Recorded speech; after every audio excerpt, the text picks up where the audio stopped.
Hello दोस्तों, नमस्कार। एक बार फिर से आप सभी विद्यार्थियों का बहुत बहुत स्वागत है हमारे यूट्यूब चैनल पर। तो अगर आप भी बीएड कर रहे हैं तो आपके लिए ही ये वीडियो है। तो अगर आप भी बीएड में टीचिंग में अच्छा नंबर पाना चाहते हैं तो इस वीडियो को आपको देखना चाहिए। तो सबसे पहले हम लोग देख लेते हैं लेसन प्लान कैसे बनाते हैं, क्योंकि लेसन प्लान आपको बनाना पड़ेगा। अगर आप बीएड कर रहे हैं तो लेसन प्लान आपको बनाना ही पड़ेगा, तभी अच्छा नंबर पाएंगे। तो कैसे बनाएंगे और कैसे पढ़ाएंगे आप अपने विद्यालय में जहाँ पर टीचिंग लगेगी, तो इस वीडियो में आप लोग जानेंगे। तो चलिए देखते हैं। सबसे पहले पाठ्य योजना डालेंगे। तो पाठ्य योजना संख्या 11 है हमारा आज का। तो आप भी अपनी फाइल में लिखेंगे, 1 से लेकर के लगभग 20 पाठ्य योजना लिखेंगे एक फाइल में, सही रहेगा। तो देखिए इसी तरह से लिखेंगे। यहाँ पर विद्यालय का नाम डालेंगे और विद्यालय का नाम में अपने विद्यालय का नाम, किस विद्यालय का नाम यहाँ पर डालना है, जहाँ से बीएड कर रहे हैं उस विद्यालय का नाम यहाँ पर नहीं डालना है, इसको ध्यान देना है। यहाँ पर उस विद्यालय का नाम डाला जाता है जिस विद्यालय में आपकी टीचिंग लगती है, जहाँ पर आप पढ़ाने के लिए जाते हैं। ये आपको ध्यान रखना है, नहीं तो गलत हो जाएगा। इसके बाद इस तरह से कॉलम बनाएंगे। यहाँ पर दिनांक लिखेंगे, यहाँ पर कक्षा लिखेंगे, जिस क्लास के लिए आप पढ़ाने जा रहे हैं, मतलब फाइल बना रहे हैं जिस क्लास के लिए वो कक्षा डालेंगे, मतलब ये लेसन प्लान जिसके लिए है वो क्लास डालेंगे। यहाँ पर वर्ग डाल सकते हैं लेकिन ज़रूरी नहीं है। यहाँ पर कालांश डालेंगे। कालांश का मतलब होता है घंटी, किस घंटी में पढ़ाने जा रहे हैं, पहली, दूसरी, तीसरी, चौथी। तो यहाँ पर प्रथम लिखा गया है यानी पहली, तो आप अपने हिसाब से भी लिख सकते हैं, ज़रूरी नहीं है कि पहला लिखें। इसके बाद अवधि 40 मिनट लिखा गया है। 35 से 40 मिनट की घंटी होती है, तो आप 35 मिनट से 40 मिनट कुछ भी लिख सकते हैं। 35 मिनट लिखें चाहे 40 मिनट, दोनों सही है। तो वहाँ जितने समय की रहे वो अपने हिसाब से लिखेंगे, आप लिख लेना। 35 मिनट लिखें चाहे 40 मिनट, कोई दिक्कत नहीं है। और विषय हिंदी, यानी हिंदी का टॉपिक है हमारा आज का। उप विषय पद्य, ठीक है। तो चलिए प्रकरण हेडिंग डालेंगे। प्रकरण हेडिंग डालने के बाद यहाँ पर आज का प्रकरण है नीति के दोहे। क्या है? नीति के दोहे। उद्देश्य हेडिंग डालेंगे और सामान्य उद्देश्य हेडिंग डाल करके पूर्ववत यानी पहले की तरह जैसे सभी में है उसी तरह से इसमें भी रहेगा। विशिष्ट उद्देश्य हेडिंग डालेंगे और ज्ञानात्मक यहाँ पर हेडिंग डालेंगे और पहला लिखेंगे छात्र पाठ का शीर्षक जान सकेंगे।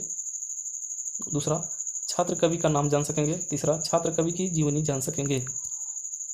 भावात्मक हेडिंग डालेंगे और इसमें लिखेंगे पहला, छात्र पद्य के भाव को समझ सकेंगे। दूसरा, छात्र कविता को उदाहरण सहित स्पष्ट कर सकेंगे। तीसरा, छात्र पद्य को व्याख्या कर सकेंगे, पद्य की व्याख्या कर सकेंगे। और यहाँ पर क्रियात्मक हेडिंग डालेंगे और पहला लिखेंगे, छात्र कवि की अन्य रचना खोज सकेंगे। दूसरा, छात्र पद्य के भावों को जीवन में आत्मसात कर सकेंगे।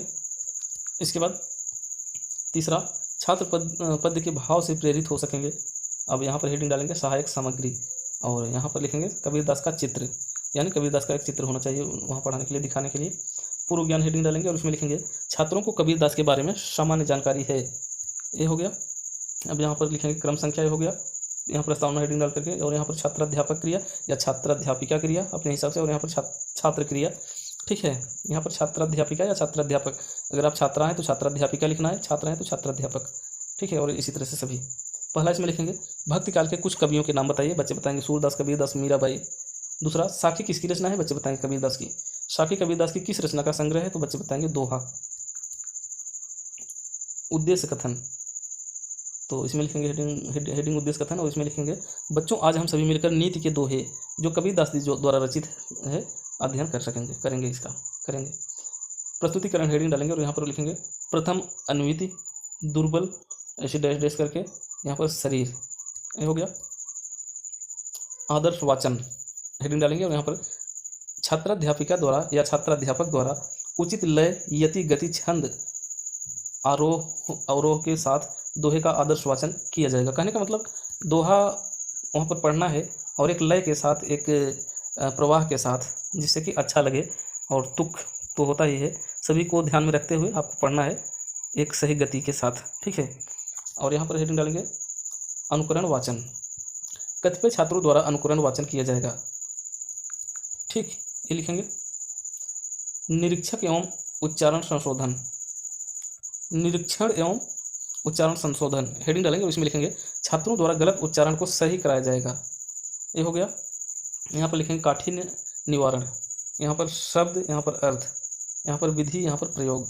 तो यहाँ पर लिखेंगे दुर्बल, यहाँ पर दीनहीन, यहाँ पर पर्यायवाची, यहाँ पर गरीब, यहाँ पर मधुर, मीठा, विलोम, कड़वा, औषध, दवा, पर्यायवाची, रोगनाशक, यहाँ पर सकल, यहाँ पर पूरा, यहाँ पर विलोम, यहाँ पर आधा।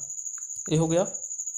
इसके बाद भाव विश्लेषण एवं रसानुभूति, ये हेडिंग डालेंगे और उसमें लिखेंगे यहाँ पर छात्राध्यापक क्रिया या छात्राध्यापिका क्रिया, यहाँ छात्र क्रिया, छात्रा क्रिया यहाँ पर लिख देंगे, यहाँ पर श्यामपट्ट कार्य। यहाँ पर संदर्भ लिखेंगे, संदर्भ में मतलब इसी के हिसाब से लिखेंगे, पाठ के हिसाब से लिखेंगे, जो पाठ रहेगा उसी के हिसाब से लिखेंगे। संदर्भ में यही लिखा जाता है, मतलब किस पाठ से लिया गया है और इसके रचयिता मतलब लिखने वाले कौन हैं, ये लिखेंगे। और पुस्तक का नाम भी लिख सकते हैं अगर पता है आपको, यही रहता है संदर्भ में। और प्रसंग में किस विषय के बारे में है वो प्रसंग में लिखा जाता है। और व्याख्या देखिए क्या है। कबीरदास जी कहते हैं कि अमीर व्यक्ति को कभी भी दुखी व्यक्ति को कभी भी दुखी व्यक्ति को सताना नहीं चाहिए, क्योंकि इनकी आह इतनी हानिकारक होती है कि सब कुछ नष्ट हो जाता है। यहाँ पर छात्र छात्रा ध्यानपूर्वक सुनेंगे। कबीरदास जी इस दोहे में कहते हैं कि मीठी वाणी दवा के समान होती है और कठोर वाणी तीर के समान। ठीक है, जो सभी रास्ते से पूरे शरीर को बेधती है। बोध के प्रश्न हेडिंग डालेंगे और उसमें पहला लिखेंगे किसे नहीं सताना चाहिए, बच्चे बताएंगे दुर्बल। दूसरा, गरीबों की हाय क्या करती है, हानिकारक है। तीसरा, मधुर वचन कैसा होता है, बच्चे बताएंगे दवा के समान। कटु वचन कैसा होता है, तीर के समान। द्वितीय अन्वित, बुरा डैश डैश डैश करके फल होए, ये हो गया। यहाँ आदर्श वाचन, अनुकरण वाचन, निरीक्षण एवं उच्चारण संशोधन, काठिन्य निवारण। यहाँ पर शब्द अर्थ विधि प्रयोग। यहाँ पर बुरा गलत, विलोम सही, मिलिया मिलना, विलोम यहाँ पर रहेगा। और यहाँ पर बिछड़ना। ठीक है, यहाँ पर दिल, यहाँ पर हृदय, यहाँ पर वही डैश डैश यानी विलोम सब में लिखना है। यहाँ पर दिमाग, यहाँ पर सारे, यहाँ पर उपयोगी, यहाँ पर बेकार, यहाँ पर यहाँ ये पता नहीं चल रहा है, इसको ये छोड़ दीजिए, आप छोड़ सकते हैं, एक कोई दिक्कत नहीं है।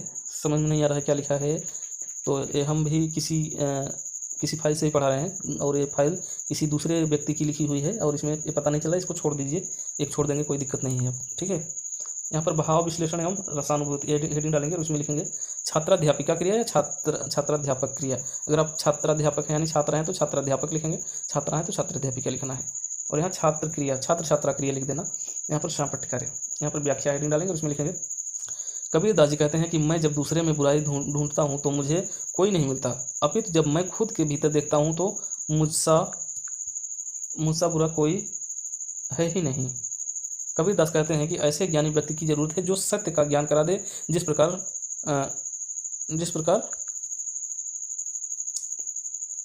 सत्य का ज्ञान करा दे, जिस प्रकार शुभ उपयोगी और व्यर्थ चीजें अलग कर देता है।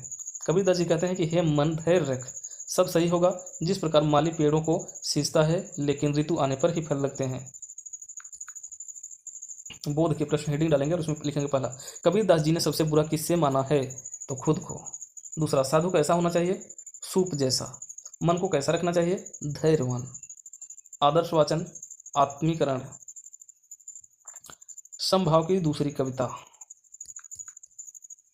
मूल्यांकन के प्रश्न, पहला, कबीरदास के गुरु कौन थे। दूसरा, कबीरदास ने क्या लिखा। तीसरा, कबीरदास की रचना का नाम बताइए। चौथा, हमें किसे नहीं सताना चाहिए। पांचवा, मधुर वचन कैसा होता है, ये हो गया। और अंत में गृह कार्य देते हैं यानी होमवर्क देते हैं। और होमवर्क आप चाहे जो भी दे सकते हैं, कोई दिक्कत नहीं है, लेकिन जो टॉपिक पढ़ाएंगे उसी से संबंधित देना है। ये नहीं कि आप कुछ पढ़ाए और होमवर्क कुछ दूसरा कुछ दे रहे हैं, ये गलत माना जाएगा और नंबर भी नहीं मिलेगा आपको। ठीक है, जो चीज़ आप पढ़ाएंगे, जो टॉपिक, उसी से संबंधित आप होमवर्क कुछ भी दे सकते हैं, कोई दिक्कत नहीं है। तो यहाँ पर होमवर्क जैसे दिया गया है बच्चों, आप सभी कबीरदास के दोहे का अर्थ याद करके आइएगा, ये होमवर्क हो गया। और ये वीडियो अच्छा लगा हो तो इस चैनल को सब्सक्राइब कर सकते हैं और इस वीडियो को लाइक करिए। और इस चैनल पर इस तरह के वीडियो आपको मिलते रहेंगे। हम मिलते हैं किसी नेक्स्ट वीडियो में, तब तक के लिए जय हिंद, जय भारत।